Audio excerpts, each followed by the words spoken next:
So, in your opinion, who's the better basketball player? Teen Wolf, Michael Jordan. Wow. That's quite the comparison. We've got Michael J. Fox as Teen Wolf, or Michael, what's his middle initial, Jordan?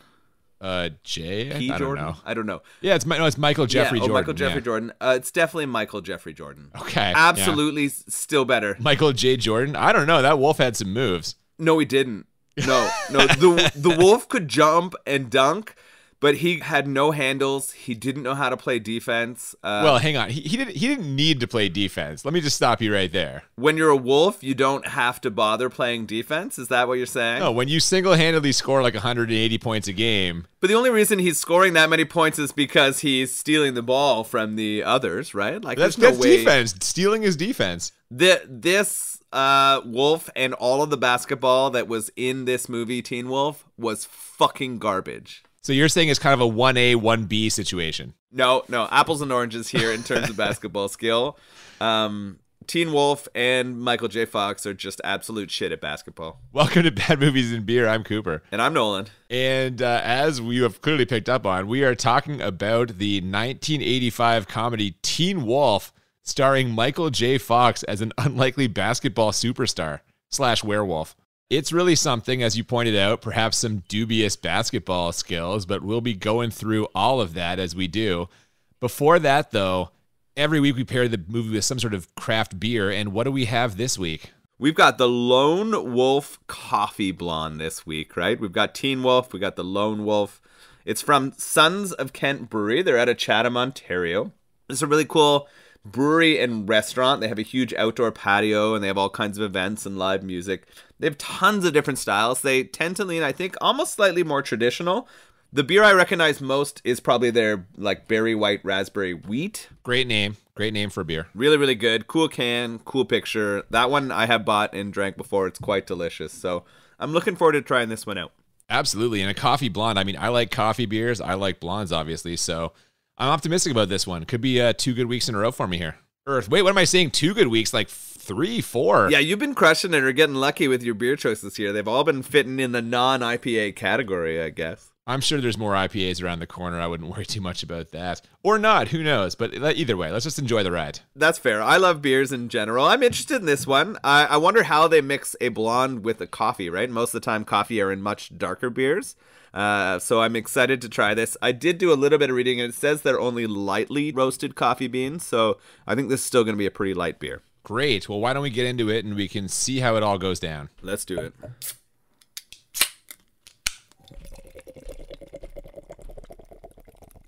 So we open with vaguely spooky synth music and then like some kind of pulsing echo sound. And I was like, is this drums, thunder, giant footsteps?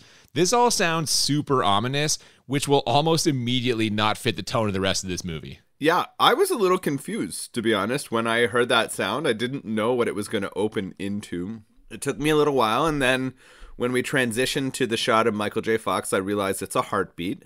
Not a particularly good one, I might add. I didn't think it was super effective.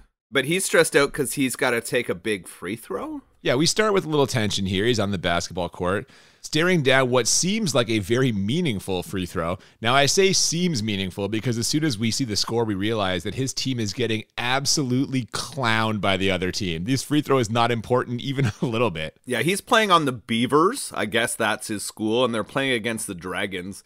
The Dragons are up by like 45 points. I don't understand 2 things. 1, why he's taking it so seriously, and 2, why he's so sweaty. There's no way they can be down that much and he's put in enough effort to deserve that amount of sweat. Oh, see, I disagree. He strikes me as like a hustle first guy. Like no matter what the score is, he's out there working hard. We kind of see that a little bit later on. Like he's taking this very seriously, even when he gets knocked over and eats shit on the floor and a different guy tells him he sucks. We get the impression this kind of score is normal for the Beavers, as the stands are sparsely populated by very bored-looking fans, and their coach even suggests forfeiting the game so they can all beat the traffic. And as someone who's coached basketball and played basketball, or even just watched basketball, I don't blame him. These guys are awful. Shut it down. Unfortunately, the ref wouldn't let them end the game early, and the other coach wanted to be able to score as much so that they could get their records for points scored for the season. So they're not able to shut it down. This ball is brutal. I'm actually having trouble deciding whether it's club or school ball because all of the people playing in this game look like they're about 35. No, but we know that's standard for movies of this era. It's definitely the school team. It's the high school team. They're in the high school. The principal's there talking to the coach. It's not a traveling team or nothing like that. This is 100% school ball. It took me a minute to figure that out, though. It wasn't until the end of the game that I was able to decipher that, just because of the age of the players. In particular, the guy they keep disparaging his weight over. That guy looks like he's very, very old. Oh, the fat center, who they just call Chub? Yeah. Yeah, he to be fair, he is the least high school-ish looking high school actor I've ever seen in my entire life. Like, he's clearly 45, maybe. I don't even know. Yeah, it's brutal, but it's hilarious. It is. Now, after the game, they're showering up, and we got our first hint that something is up with Michael J. Fox. He finds a couple of extremely long hairs coming out of his chest. Actually, that's our second hint. During the game, he got angry and let out a fairly animalistic growl. Now, he tries to talk to his coach about it. His exact words are, I'm going through changes. Oh, that. Don't worry about that. We all go through that. Some a little bit later than others. I'm sorry I didn't notice, but I haven't been hanging around the locker room all that much. No. What? I laughed my ass off. Like, obviously, this is a puberty conversation. Michael J. is about to go through some of those changes in his life. He's about to become a man, or a wereman, I guess, a werewolf. We're going to find out here shortly. The coach must walk around the locker room staring at cocks. That's the only thing I can take from that. Yeah, just seeing how everything's developing. Hey, those some new pubes. Yeah, I noticed you got a little more girth there this week. You're growing, son. He's so disturbing. The guy would get fired so fast. Anyway, Michael J. Fox wants to quit the team, but his coach pretty much won't let him. So the next day, he pours his heart out to his totally platonic friend Boof about how he hates being average and wants more than his simple life in this small town. What he really wants is Pamela Wells, the town hottie who we saw leaving the basketball game early after yawning in the stands. Now his friend, Boof, says he could do a lot better, but he has no idea what she's talking about. And he's late for work anyway, so see ya, Boof. He's so clueless. It's clear that his childhood friend, the girl that he's grown up with, them being so close, is falling for him in a romantic way at this point, but he can't see it. He needs to have that town hottie, as you said, Pamela. But she has no interest in him, and we're going to find that out very shortly. What a fucking cliche this all is, eh? Like, the love right in front of his face the whole time. He has no idea. God damn. Yeah, it's true. It's put on pretty heavy here, right? The part of this movie that is maybe the worst is how lame the story is, right? Oh, definitely. And we get a little bit more of that soon after a quick scene at his dad's hardware store where a kid blowing a dog whistle severely irritates Michael J. Fox's tender ears.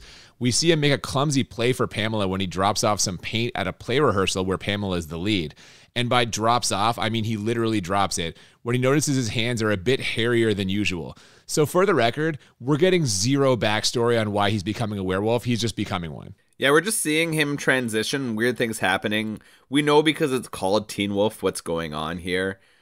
I thought you might like this scene because it was some classic I'm carrying too much comedy. Oh, yeah. The comedy in this is not really great either. He's fucking trying to carry too many things. He drops some stuff. Just like, And you know me, I love One Trip. We talked about this in Dude, Where's My Car last season, but like, it's not landing for me. I don't know what's happening here. Yeah, it's not done effectively. I mean, he is clearly a goofball who's struggling to bring all this hardware store stuff over. And then immediately after failing in the like hardware carry, he asks her out and she has no interest in him, doesn't know who he is. But luckily we're about to get introduced to the sort of like exciting fun character of this story. You talking about Styles? His friend Styles? Yeah, that's right. Scotty, that's Michael J. Fox's character, offers to drive Pamela to this big party like you mentioned. We see our friend Styles unsuccessfully trying to buy beer in a separate scene for that same party. But Pamela's got her own ride, a tall, classically handsome type, so she sends Michael J. Fox packing. But he has a lot more luck than Styles did at that liquor store when he partially wolfs out on the guy behind the counter. After the old man criticizes these damn kids for being persistent, I guess, Michael J. Fox leans in and says, "Give me a keg of beer." His eyes are glowing a demonic red, and it scares the store owner enough to give up the goods.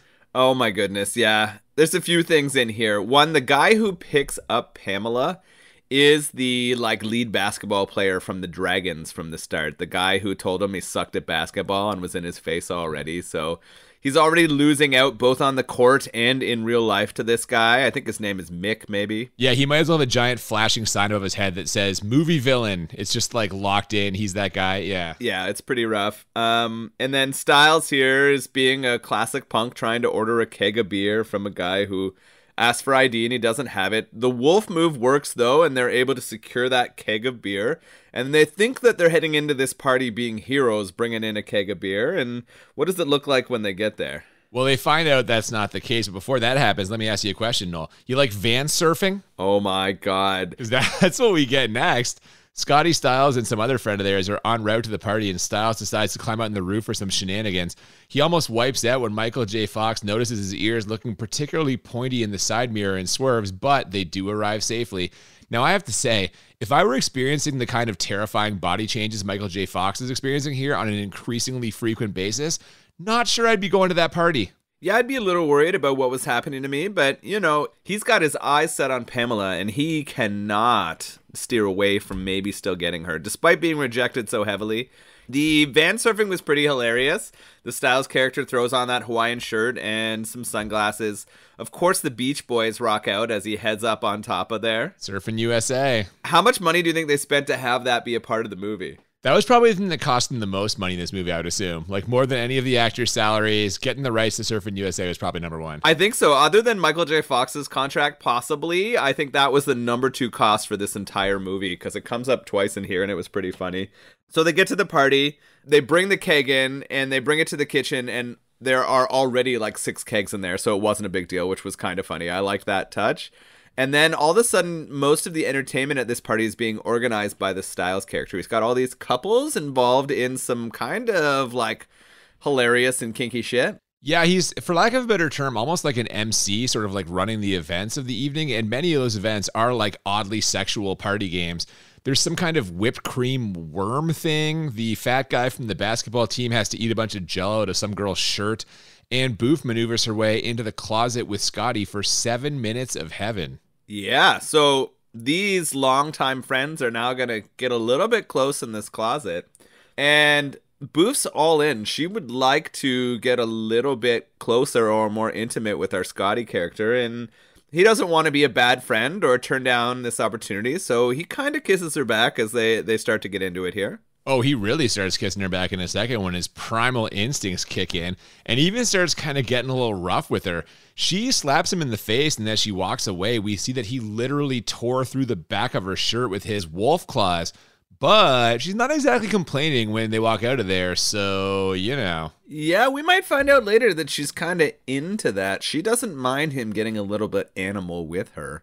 This movie, is it really just about someone going through puberty?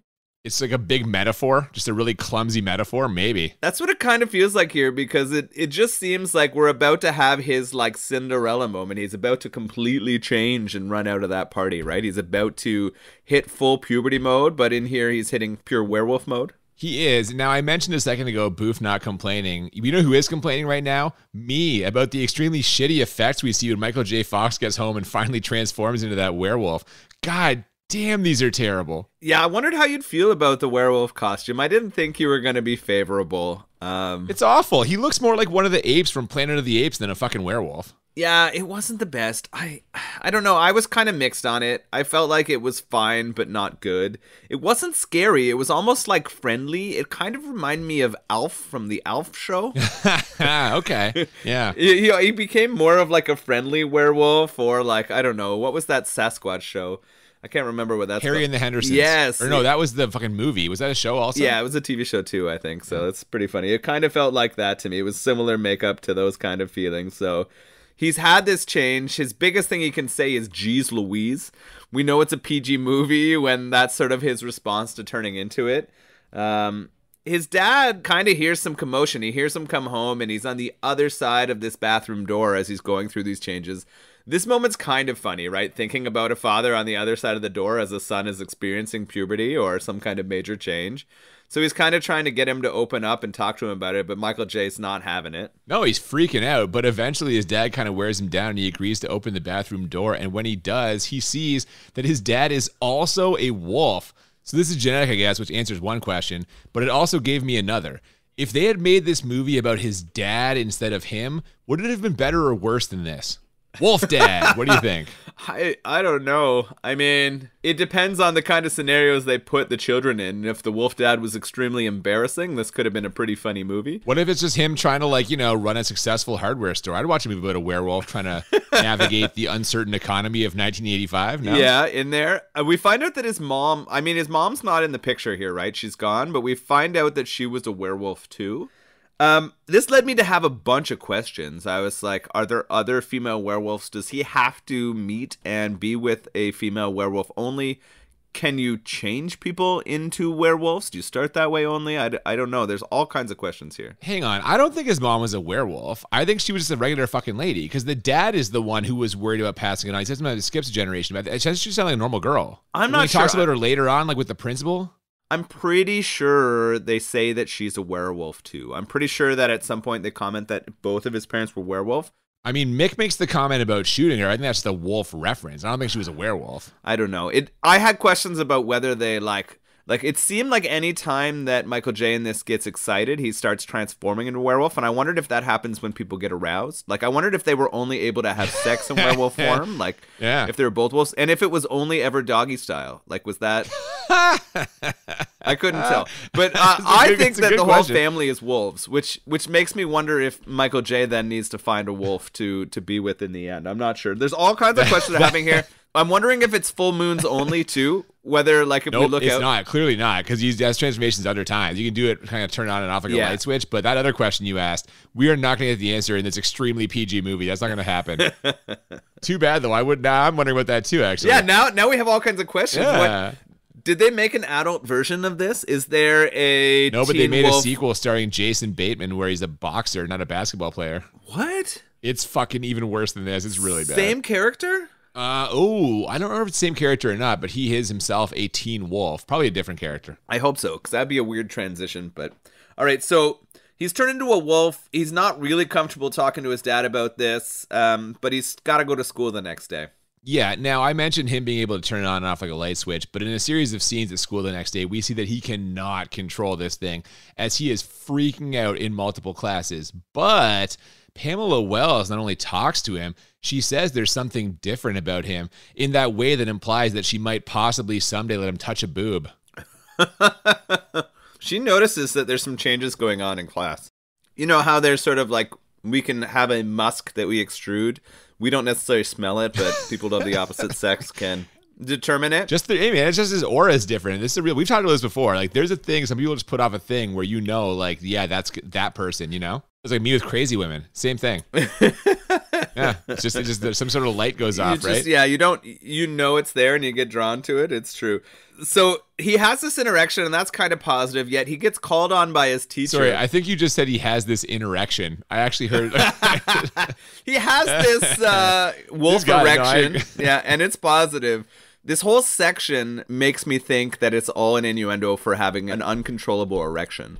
His wolfishness is actually just him getting boners that he can't control. That's the whole thing to me is a metaphor for that. I mean, that subtext fits, but either way, he is in a lot of trouble here and he needs to talk to someone. So, in what is just an absolutely awful choice, if you're looking for someone sympathetic, considerate, capable of having a serious conversation, he decides to tell Styles. Styles here is wearing the famous "What are you looking at, Dick Nose" shirt, and as you might assume, is not super receptive to what Scotty is saying until he starts thinking about the ways they, specifically him, can use this to get money and attention. I mean, Styles is worried at first that he's going to tell him he's homosexual. Yes, we get some obligatory 80s homophobia in there. Some strong homophobia here, and then Michael J is very quick to tell him he's not gay, but that he's a werewolf. And this gets accepted way faster than if he were gay, right? And then very quickly, he's like, I know what we can do here. You're TW. You are Teen Wolf. And he starts to market him immediately. He's already got a plan to make a bunch of cash and for them to both get popular based on him being able to turn into a wolf, which is just fucking ridiculous. It is, but it's actually a smart move on Styles' part. The wheels start turning immediately. We see the other one, they do pretty well, so not a terrible idea. But in the meantime, when he returns home, Boof is at his house and she's playing one-on-one basketball with his dad, which even in this movie, Michael J. Fox recognizes is weird as fuck. Now, he briefly considers telling her what's going on when he walks her home. If you ever need someone to talk to, if something's bothering you, I'll understand. Not this time, Boof. You won't understand. We learn that they've known each other forever, and there's clearly something happening there. But he doesn't. At the next basketball game, we get a pretty good shot of him looking at her, and just beyond her, Pamela Wells. And again, this is just paint by numbers stuff right here. Yeah, it's pretty rough. That scene with Dad is weird, though, where Boof and Dad are having that one-on-one game.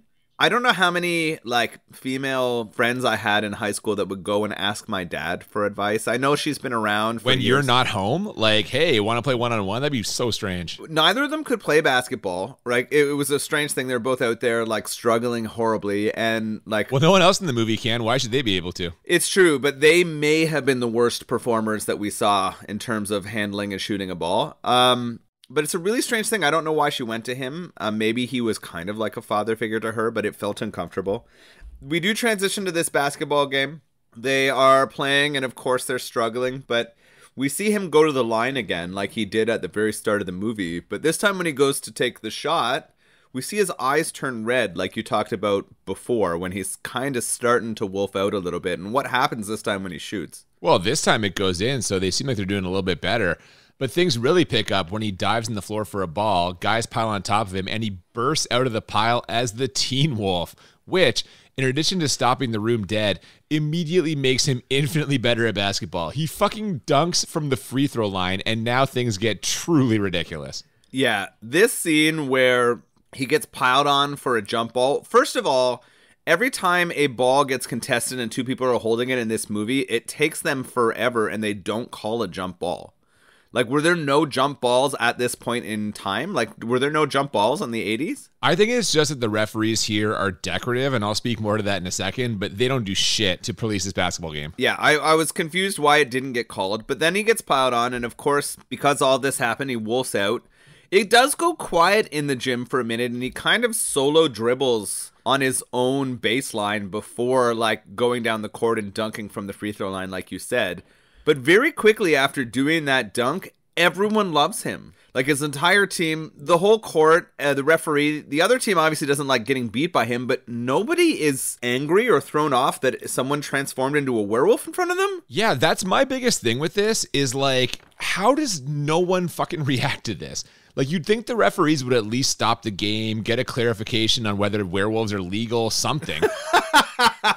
I love that you're thinking just in basketball terms, not in terms of, like, everyone being afraid that there's a fucking werewolf. That too. Like, that also. Like, everyone's just kind of on board. They're all cheering. Even the guys he's playing against are just like, cool, we're playing a werewolf now. And he fucking starts, like, tuning them. But this also fucking killed me during this sequence. The cuts between basketball moves here, him dribbling, passing, dunking, they're just so clearly not the same movement. And this is just going to get worse as the movie goes along. This must be some of the worst recorded basketball in human history. It's What about werewolf history? Both. Absolutely. Definitely both. Yeah. Either when they're humans or when they are wolves, it literally is, I don't know, like 7-year-olds playing basketball. This is not a high school basketball game. The caliber of play that's happening here is so amateur, it's uncomfortable to watch. Yeah, half of them can't even fucking dribble, and the shooting motion from a bunch of them is just awful. I did like how at one point, this is later in the movie, but when the fat guy goes to shoot the basketball, right as he's pushing it towards the net, a player runs in front of him, so you can't really see his release, but it was winding up to be awful. I can tell you that. Like, it's not good. No, it's really bad. The cool move that happens is, like, this very slow, deliberate, and, like, clearly telegraphed behind the back pass that would have never, like, been successful in any pickup game ever. So it's pretty brutal. We have a montage here. I was going to say, you know what? You might not have enjoyed that basketball sequence, but I know you enjoyed the next part. Yeah, I love montages. We know this is a bit of a thing for me. So we do get into a I'm a werewolf now montage as we see him transforming from like a loser teen into a winner werewolf. Oh, see, I called it the big man on campus montage, which starts with a triumphant trip to the local diner where Pamela Wells slides into his booth and he shotguns a beer by punching a hole in it with his fangs. Then we get a bunch of shots of him strutting through the halls of the school and dominating more basketball games. He is just immediately feeling himself, and everyone is on board with this. Complete 180 from Pamela here, because I guess what woman wouldn't want to fuck a werewolf, right? Like, that's a message that they tell us, and I'm confused by it, right? He goes from being nothing and her hating him to him turning into a werewolf and being animalistic and doing all these dunks and winning all these basketball games. She even asks him to start performing in the play that she's in. I guess she's a theater person. That's where she's getting her clout on campus. And so he gets a small part in the play. And after rehearsing it with her, he ends up in her change room. Well, yeah, this play thing does not sit well with Boof, as you can imagine. She even makes a passive-aggressive comment about the advantages of being a werewolf. But as we see in that first play rehearsal, it turns out good acting is not one of them. But apparently what is one of them is howling when you climax. Yeah. So he goes back to this change room and she says, don't worry. She's in her bra and panties when he goes back there. 80s bra and panties. Terrible bra and panties. Yeah. For the record, can I throw it out there? Just awful. Awful. 80s. They're 80s. They're not good. No, but they're bad for the 80s. Yeah. They were like weirdly like bunchy. It was terrible. Yeah, they were not well fitted. She takes off her bra and then she says, don't worry. We get closer in the change room. And then clearly, like off camera, fucks him. The only indication we get that they're actually having sex is we hear the howl when he inside her. Which, we don't know what was inside her. Hang on a second. I'm wondering how many pups they're going to create is really what I'm curious about here. He must not have done a very good job. His pink crayon must not have satisfied because she does not seem interested to go back to that well later. That is true. We get kind of a date scene next with Scotty and Pamela at the bowling alley, and her ex is there, or so Scotty thinks, staring daggers at the two of them and even coming over to call him a freak and remind him that even though he's a werewolf, he's still a dork, which I agree with for the record. Scotty isn't sweating it, but that changes when Pamela makes it clear that she's still dating that guy and still planning on going to the spring dance with him. Michael J. Fox is like, what the fuck? And decides to take it out on his next basketball opponents. It's funny, right? Everything seemed really up for him. This montage was all about him becoming the big man on campus, like you said.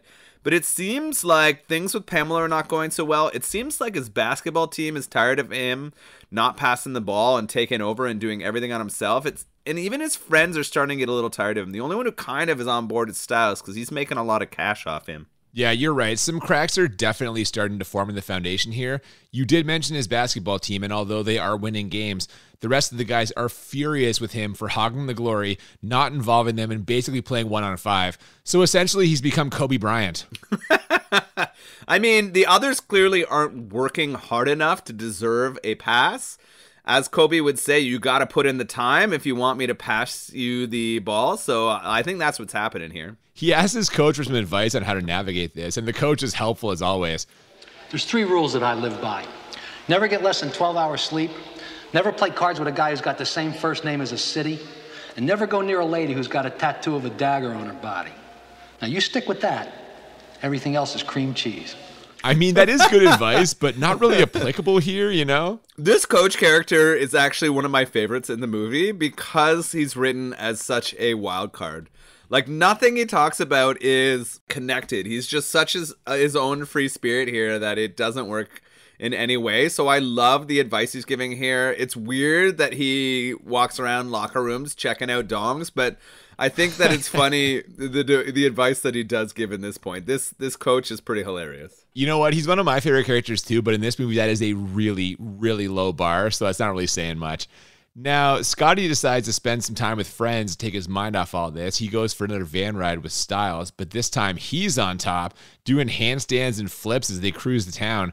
But their other friend, Lewis, doesn't want anything to do with him, and his father chastises him later for making a fool of himself and digging his own hole with his teammates. One person he didn't dig his own hole with, though, the principal of his school. This guy's been watching him very closely, and as his dad reveals, that's actually the dad's fault. This van ride where he is the one riding on top, this is like a 4-minute part of the movie. I didn't understand why they gave so much time to him traveling around the town being like an idiot on top. I guess Padding. Yeah, it could be, and it's just showing how far he's gone into his own self as like, I'm the best as the werewolf. It's pretty funny. This thing with the dad and the principal is interesting too. The principal's given him a hard time before in this. In fact, he even went and found him in the bathroom a couple times, which I think is kind of creepy. But it turns out dad and principal have a history. The principal wanted our main character's mom, right? They had the same love interest here. And what happened was there was a confrontation between our teen wolf's dad, right, and the principal. And the teen wolf's dad transformed into the wolf and made the principal piss his pants. That was kind of like one of the life things that happened. And since then, he's had it out for both his dad and now him as a member of his school. Yeah, and the lesson the dad's trying to pass along here is that Michael J. Fox needs to get a handle on his werewolf side fast before he does something terrible. Now, he makes a good first step the next day by asking Boof to the dance, as he's clearly meant to be with her. She says yes, but on one condition, that he takes her, not the wolf. This launches him back into his I hate being average speech, and he says he can't do it. So 1 step forward, 2 steps back. Yeah, this is a struggle fest of a conversation, right? I had trouble with this. You have been talking about and complaining about how much this is telegraphed through the movie, and I'm having trouble with this relationship. You know they're going to end up together, and she's the sort of voice of reason for him, and it's annoying that he still feels like he has to be the wolf, even though he's making everyone else upset. We know that this dance is probably going to be the moment where he has to decide whether he wants to be Scott or the wolf, and so we're about to see that coming. So he gets dressed up in a fancy white suit and wolfs out as he heads into this dance. This is actually my favorite part of this whole movie. This quick scene where he's blow drying his hair while staying alive plays. I fucking love that. It's short, but very enjoyable. But as you mentioned, from there, he struts into the dance while everyone chants, "Wolf, wolf, wolf, wolf." And he grabs Boof for a dance set to a song called Big Bad Wolf that features not a small number of wolf-based dance moves. Lots of claw motions and growling here. Yeah, it seems very thriller-y to me as we see it happen. It's kind of like those zombie handlers. But like very low budget, like a homeless man's thriller, like not a real thriller. Oh yeah, but they're making these wolf dances up so that it goes with the song, and he's in wolf form, and the whole crowd's kind of into it. Everyone except for Pamela and Mick, though. They're not quite down with this. Mick knows that Pamela's taken a ride on the pink crayon and isn't okay with that. He needs to get revenge. It's true. And perhaps Boof knows that she's got to lock him in now while Pamela's there, so she pulls him away and makes her move. She wants Scott for at least half an hour. Is that how long it's going to take? That's the thought I had right there when she says that. But when he walks back into the dance by himself, he gets absolutely walloped by Pamela's boyfriend. It seems like Michael J. might let this go, but once the guy calls Boof a little tramp, he comes up swinging, eyes glowing, and claws out. Yeah, he's about to transform. He's going to go after him as the werewolf. Mick kind of deserves it because he's a giant asshole and the villain of this movie, but we just had that conversation with Dad where he was like, you need to learn to control this, otherwise you're going to do something you regret. So we're kind of left with that moment. We're wondering whether Michael J. Fox is going to tear this Mick character apart, or he's going to walk away and not regret this for the rest of his life. No, he just tears his shirt, but he has dug himself another hole here because now that he's basically assaulted someone on school property, the principal has got what he needed to kick him off the basketball team, if not out of the school, which the principal gleefully tells him in the hallway. But then Scott's father, no doubt sensing something was amiss with his keen animal instincts, emerges from the shadows to tell the principal to back off. You never learn, do you, Rusty? You stay away from me. I want you to leave my son alone. He's a good kid. He's just having a tough time right now. Okay? But seriously, why is he there? It makes no sense. No, it doesn't at all. I mean, I think he knew something was going to go down at this dance. The fact that he was there at the exact right time to step in for his son and have that conversation with the principal. He once again wolfs out and makes the principal piss himself. And then the principal goes back on the threat to sort of kick out Michael J. from the school. I mean, Mick started it and punched him first. He would have been having to kick them both out, but I don't think that Mick goes to the school. That's why he plays. He plays with the Dre's different school. He's on the other high school team. Yeah. But that guy would certainly be arrested or expelled from his school if he started the fight. I guess I'm not sure, but maybe not. Yeah, it's tricky because it is the 80s, so you never know. Either way, Michael J. Fox decides he's putting away the wolf persona. He gets fired from the play for it and also decides to play the championship basketball game in human form, which is predictably not received well. At least not until he pumps up his teammates with a motivational speech and unleashes the awesome power of fundamental team basketball. It's funny because we get the start of the basketball game without him. His team is starting off and getting beat, and again, they're playing the Dragons, right? This is the championship game. He's wolfed out all season to get them to the championship, and he won't wolf out here to win it for them. He shows up partway through the first quarter when they're losing pretty badly, and we get this pause in the gym. It takes more time for this team to accept him back than it did for everyone to accept him when he wolfed out, which was hilarious. That's a great point by you. And yeah, it's a real good message in here about being yourself, but it's not earned. They don't earn this message. No, they don't at all. I agree. Yeah. Regardless, he's in the game now, and they're like the 2014 Spurs here. They're cutting, passing, creating good shots, or at least is what the 8,000 cuts try to make it look like. And somehow they managed to close a nearly 30-point gap and get Michael J. Fox to the foul line with the game on the line. Now, I should note that the song that's playing during this game is called Win in the End, and it's fucking insane. One line in the song said the guy was going to change the pattern, steal a ring from Saturn, forge myself into a man of war. What does that even fucking mean? I was going to say, it's with the help of this new wave song and a montage that gets them back in the game. It's fucking fantastic. I am loving this song despite it being the most ridiculous shit in the history of like 80s music. Like, I know it has the word win in it, but the lyrics in no way, shape, or form relate to fucking basketball or anything relevant to what's happening here. Hey, Saturn is a sphere, and basketball's a sphere. We've got it. We're together. The man of war is one of nature's greatest fucking fighters. I don't know. Like, what is this? I mean, it lives in the ocean. It's wet like these sweaty men who are trying to win a basketball game. It's all connected to me. Well, you've convinced me again. You've really done it here. This is a great job. No, you'll never believe it. But he makes both shots to win the game and gets carried away on the shoulders of the fans. When he jumps down, he basically pushes Pamela out of the way and goes right to Boof. They share a passionate kiss before he jumps into the arms of his dad. Everyone's celebrating, and then freeze frame! Or not, as they unfreeze when the credits start rolling. We get them all jumping around again in slow motion. What an odd fucking choice this was. I want to go back to the end of the game there. So he gets fouled at the end of the game by Mick, the guy who was his enemy the entire time. And on this foul, Mick fouls out. They'd made a point of telling us how many fouls he had in the game, and this was his final foul. What does he do when Michael J's at the line ready to take his shots? I actually don't remember. What does he do? He's standing under the basket, staring him down the entire time he takes it.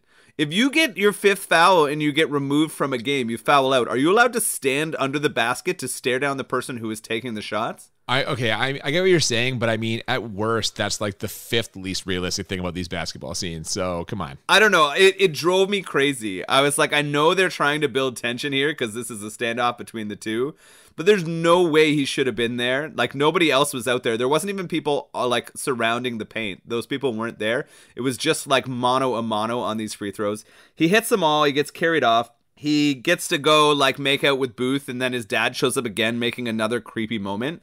I wondered if you would count this as a freeze frame. I thought it was strange that they froze it and then opened it up again. I hadn't seen that as an ending. No, I've never seen that before. It's a really fucking weird choice, and I don't know what the point of it was. Is it a point half? Do you give it a half bonus? Is it a point one? Does it get I'm not negative? giving it nothing. If anything, it was a tease. Ooh, it's negative. They gave it to me and took it away. I don't like it. Oh, shit. So it's going to be a negative here. Okay. It's good to know. So we're out now. The movie's over, and we got to decide. So we're going right to the ratings, eh? Okay, let's do it. All my questions have to do with wolves and wolves having sex and whether she turns into a wolf, so I don't know if we want to go there. No, that's fine. Let's just go to our ratings. The way we do this, we rate the movie on a scale of 1 to 10 two times. 1 to 10 for how bad it is, 1 to 10 for how enjoyable. And the goal is to find movies that are a 10 out of 10 on both scales, or what we call the Crit 20.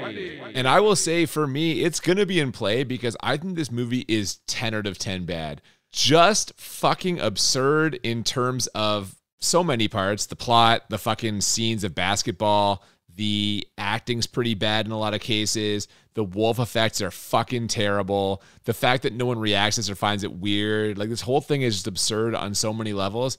And there was not nearly enough comedy or enjoyable parts in it for a movie that's supposed to be a comedy to make me overlook the many, many absurd choices that went into this thing. So I have this as a 10 bad. And if you have it lower than a 10 bad, I'll be both surprised and furious. What do you think? Get ready to get mad. Are you serious?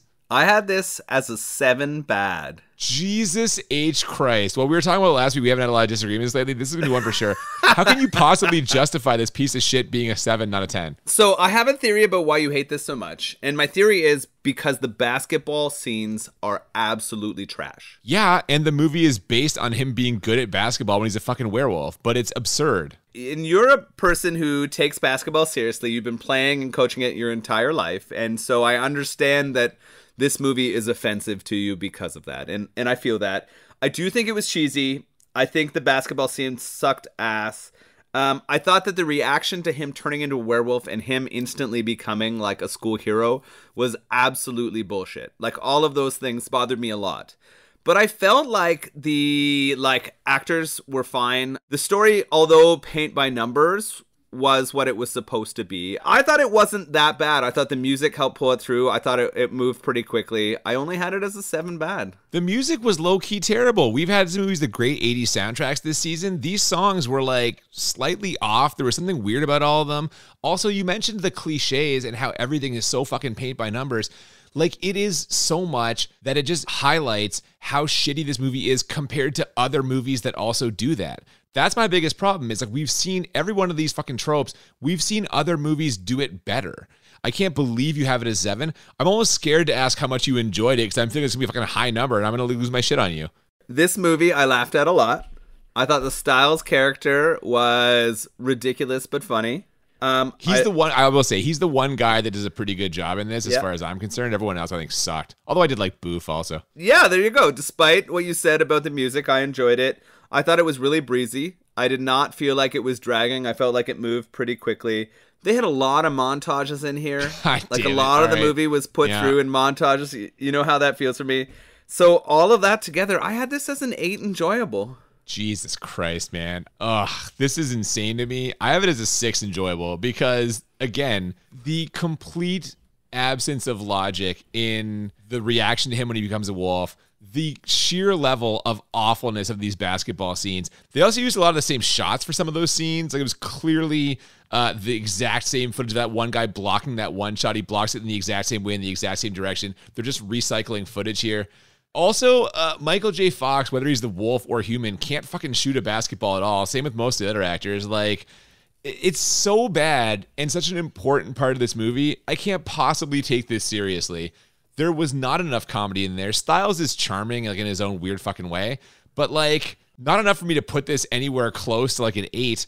I don't know how you fucking went with this. You watched with your kids or something? Were they like, yay, a werewolf? Like, what on earth? No, I watched this without my kids. I watched it alone and enjoyed it.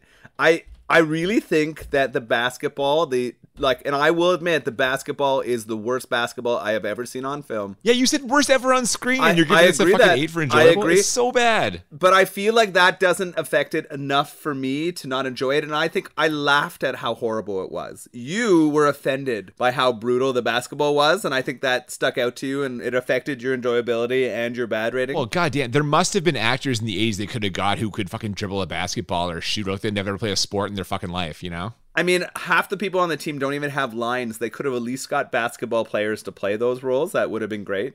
Because clearly it was all actors and none of them with basketball skill. Yeah.